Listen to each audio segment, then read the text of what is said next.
Jika ku pandang muka babu aku nih pengen ku jambak.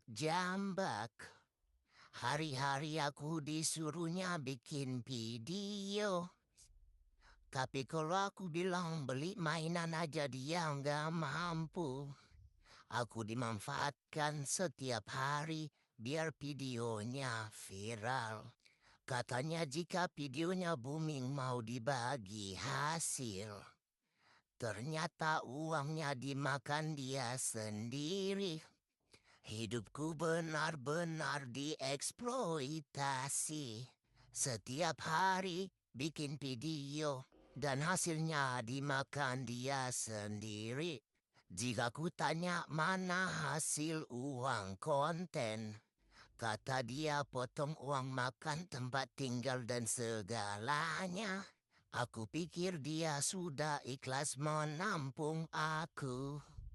Ternyata hasil dari uang konten untuk bayar ini semuanya.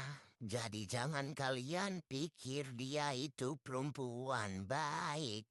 Dia itu baik hanya di depan kamera saja. Semua dia lakukan untuk menjaga nama baik, untuk pencitraan, dan semua demi konten.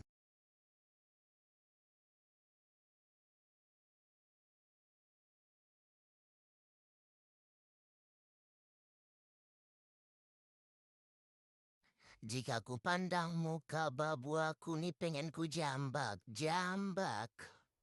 Hari-hari aku disuruhnya bikin video. Tapi kalau aku bilang beli mainan aja dia nggak mampu.